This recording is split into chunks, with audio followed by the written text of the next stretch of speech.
Anyways. Name, tag. Yeah. Name, tag, and age. My name is Tomas, my tag is Titus, and I'm 21. All right, dude. Let's talk about the league a little bit. You know, both of our teams didn't make it. One thing that a lot of people talking about you know, you're a first pick, but you didn't win any games. Honestly, how does that feel? I let my captain down, I let my team down. This league was supposed to be free. I felt like everybody that was on the team wasn't super amazing against me that can destroy me. That I had an upper hand on them, but I felt like I didn't perform as well as I should have, as I do well in the bracket. And the reason I bring it up is not like in a bad way. You know, a lot of people are really like, dang, what happened, you know? And I find it as something important, saying like, you know, there's a lot of people I still need to look out for. With that being said, with the league, do you feel like there's things you could improve on after like those matches you have played? So I have to know when to pick what character for what character, because I came in and be like, Joker is busted. He can beat everybody. But as I played the league and I played players and their characters, I noticed how much I struggled with some matchups, and I was like, nah, Joker's got this. But in reality, I'm just like, well, I could just play another character, and it wouldn't be the same as hard. Even with a good character, it was pretty hard. So let's talk about character choices. A lot of people develop so many secondaries, maybe some people even main, crazy enough. But you have a lot of characters in your pocket. You have DDD, like Marth, Joker, and Mega Man. How do you feel about your characters right now? I feel like every character is special because I have a swordy, I have a heavy, I have a projectile user, and I have a rushdown top tier. So I have like best of every world. I just need to know when to pick what against who, because nobody is good against every character. I can tell, like, people would say they are, but I feel like someone's gonna lose to one character that no one plays. So I have that in my sleeve. And a lot of people do struggle with a lot of matchups. You know, there's so many characters. You can't possibly know all of them. So I know your favorite character is Joker, but like, who would be your second to go to if your Joker wasn't feeling right? If it wasn't Joker, honestly, DDD. I love DDD. I love that character. He's so funny. People don't know what to do against him because Kuma Fist plays him. Shout out to him. He's a good DDD.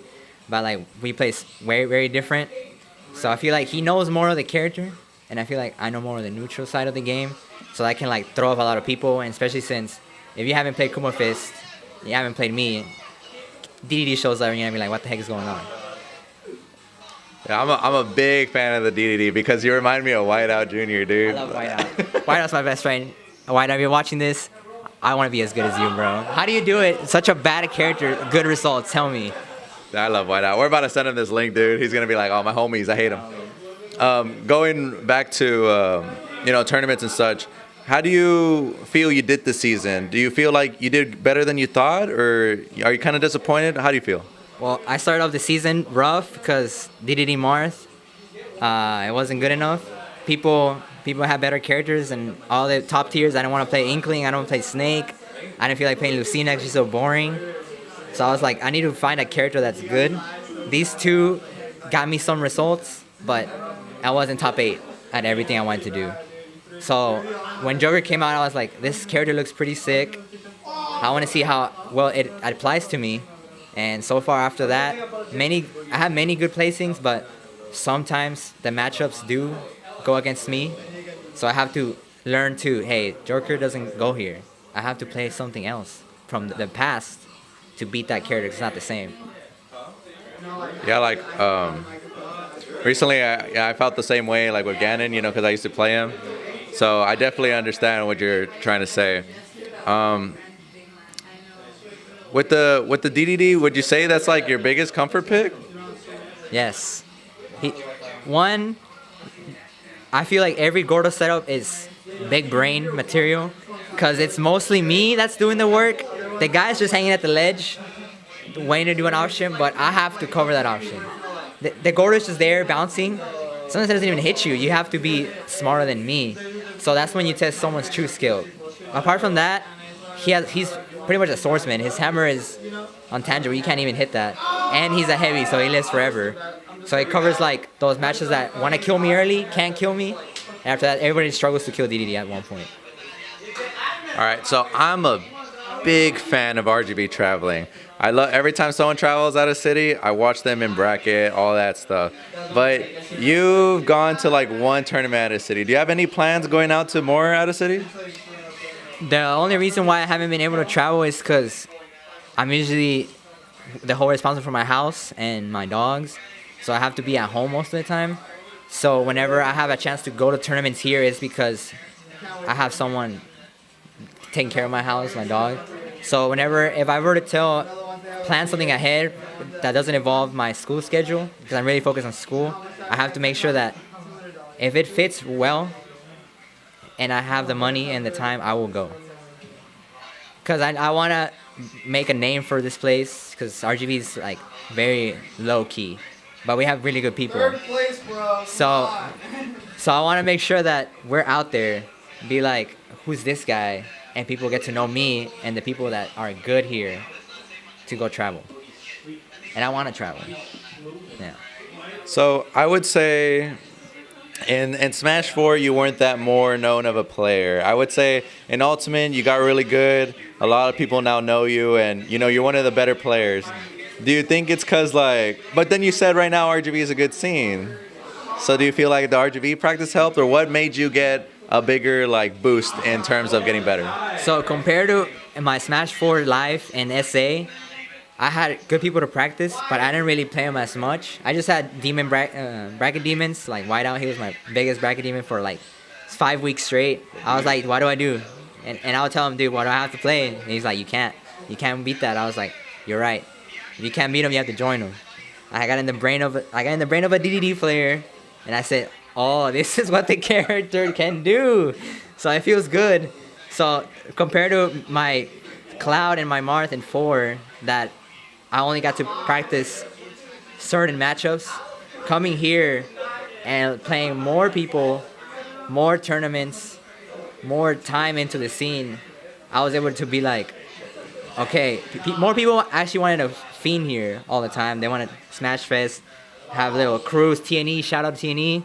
You already know. That was my starting ground. We just got together, started playing friendlies. We each had a lot of character matchups, so it's a good learning experience coming to the tournaments. There was a lot of people I never knew before. They played so many different characters that I was like, wow, I have actually learned what this does against what. And thanks to Nintendo releasing Joker, I got to be able to be like, wow, this character gave me fundamentals that I can apply to my old characters if I were to go back. Real quick, talking about the TNE practice. First of all, tell people real quick what TNE is and what it is about. Okay. TNE is this group of friends we have. It's a Thursday night at Eric's. We were hosted every Thursday. We would just smash fest, talk about practices. We had Jovi, Felipe, Aza, Pepexer, Anomaly. We had a bunch of people that would just show up to practice with us. So it helped us like, hey, this guy's new here. He could come practice with us. And we get the matchup practice against him too. So that was what we had back then. But then everybody's schedule is very, very tight now. So life comes, you gotta work, you gotta go to school. We can't really gather as much, but we will see each other at tournament. And deep inside, we're like, yeah, we're always TNE. We always gotta rep. Make a new type of TNE, dude. Yeah. So the second season's ending. Where do you feel like you would? Do you think you'd be a PR, or where would you rank yourself right now based on the season you have? Okay.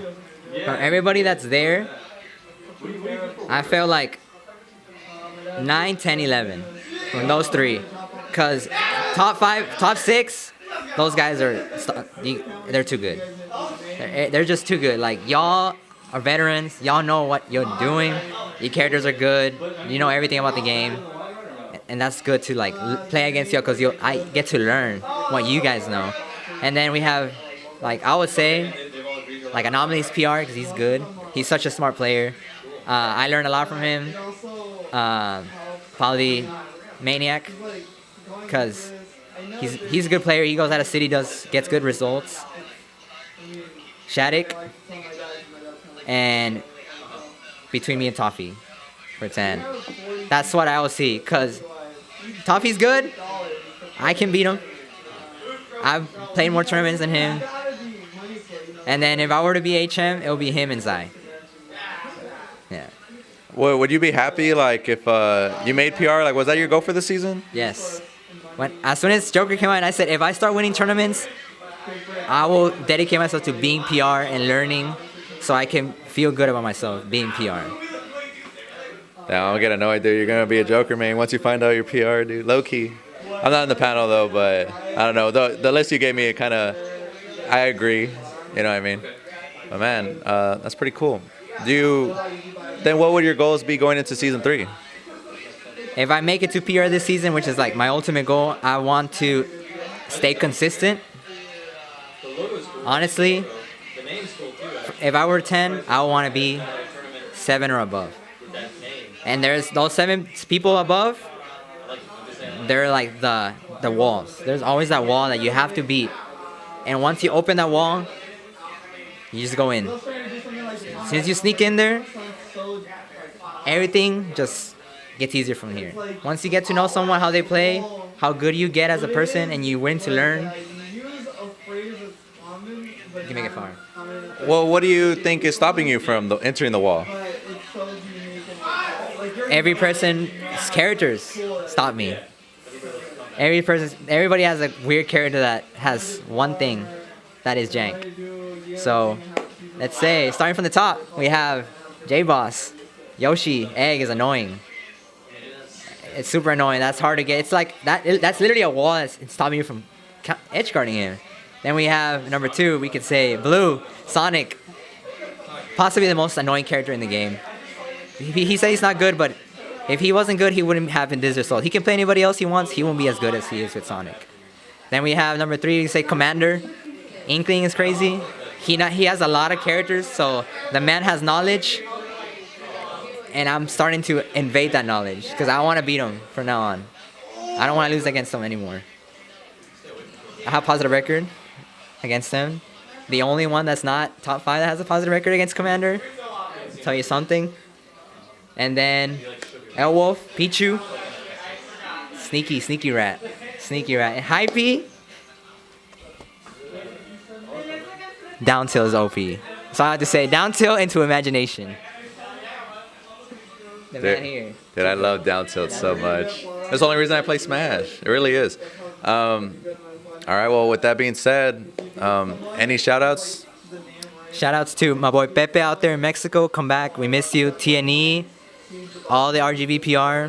Current PR, you guys are amazing. Thanks to everybody. Robert, the crew, the teams, the Smash League, Whiteout, Illusion. Mega Fox, you're there. You're good. We get it. You're good. But SA, that's all your SA has. You. That's it. Yeah. That is really cool. That's true. Damn. All right. With that being said, thanks for watching, guys. It's facts. Big facts. Dude, I was so sad that Illusion didn't make PR this season. Because he married man. That's why I was like, if he's not there, SA in that thread. You know what my favorite story is? That I told Illusion, I'm like, hey, let's play Toontown. I'm like, I'm gonna stream it, right? And he was like, oh, okay, but like, Claire's like asleep right now. And then I'm like, just go to another room or whatever, right? And he was like, oh, okay.